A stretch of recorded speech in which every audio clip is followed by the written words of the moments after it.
So it reminds me of a story. The year before I was elected, the year that I was considering to run for office, 2009, I've been tracking this issue of preserving and protecting the purchasing power of our property for a long time, long before I was ever in office. And I came across a story. It happened right here in Utah. I was down in St. George. Woman goes into Walmart, and she gets a whole basket of groceries, and she's in Walmart at the checkout stand, and she presents 14 double eagle gold coins to the cashier at Walmart with her basket full of groceries. And the cashier at Walmart said, "Oh, we don't take that. We only take real money. You have to go to the bank and trade that for real money." And she leaves her basket of groceries sitting there in Walmart, and she goes over to Zion's Bank, and she goes to the teller at Zion's Bank. She says, "I need real money for these." And for her 14 $20 double eagle coins, the teller gives her $280. And she disappears, presumably pays for her groceries, and off she goes.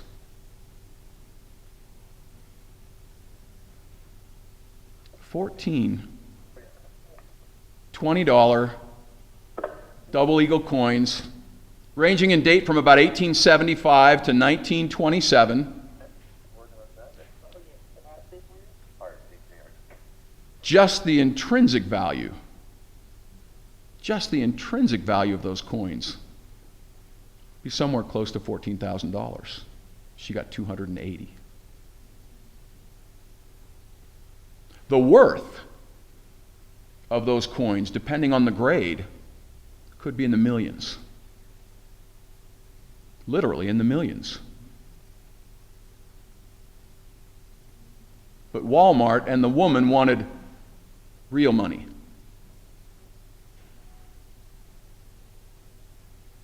Think about where we are when we don't understand value.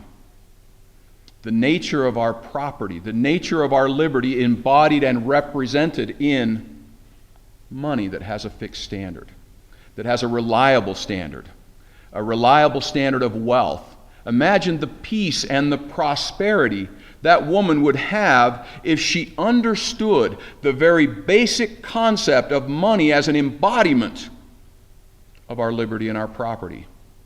If the clerk at Walmart or the teller at the bank had recognized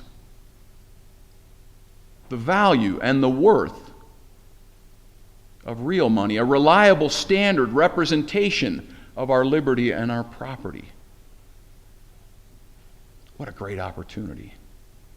What a great opportunity we have right now as a small organization to be persistent, relentless in fixing a standard, a reliable standard of property, a reliable standard of liberty, that we don't have to take our longhorn cow with us everywhere we go. We don't have to take our bale of hay with us everywhere we go. We have the freedom and we're secured in the blessing to accumulate property, to pursue happiness as we determine it, and to represent that property in reliable money. And not on a moving sidewalk that's going the opposite direction. This is where we are. This is the opportunity we have in front of us.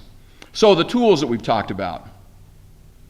I've already filed the bill for the state of Utah, building on the Utah Legal Tender Act, for the state of Utah to recognize, authorize, and invest in real money.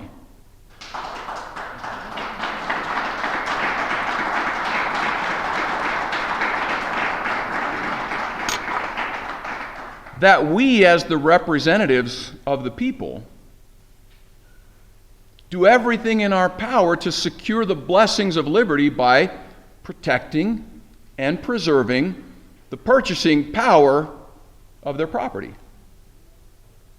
What greater action can we take?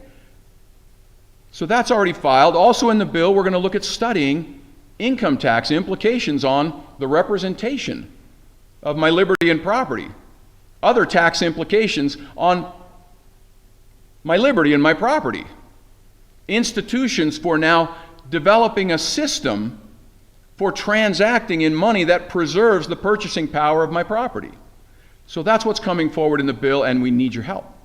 Just like we did with the Utah Legal Tender Act, we need your help going forward on this, and we'll continue to study and move forward that Utah should be the bastion of protecting the representation of our liberty and our property. So now there's only a couple of things left to determine. So now think of where we've been and what you know. You know the power's in you. If we're going to secure liberty and property in the representation of that in what we call money, the power's in you. The power's in you.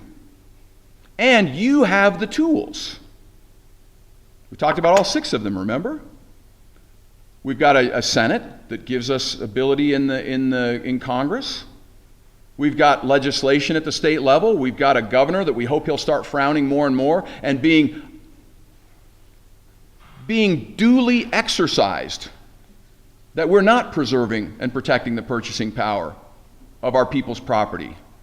We've got litigation. We've got not yielding, and we've got the ability under Article 5 to restore that system that conveys us to peace and prosperity.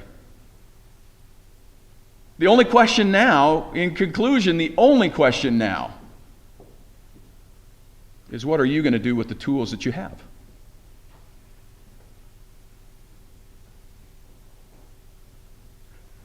I firmly believe, and I am grateful to you for the stand that you've taken against the grain. It's time to restore that system, that reliable system of peace and prosperity, that system that conveys us. It's time to get off the moving sidewalk going backwards. It's time to get on that system that was so ingeniously designed to take us there better than any system in the world. Thank you for what you're doing, and let's move forward on that. I appreciate your help. Look forward to your support. Thank you very much.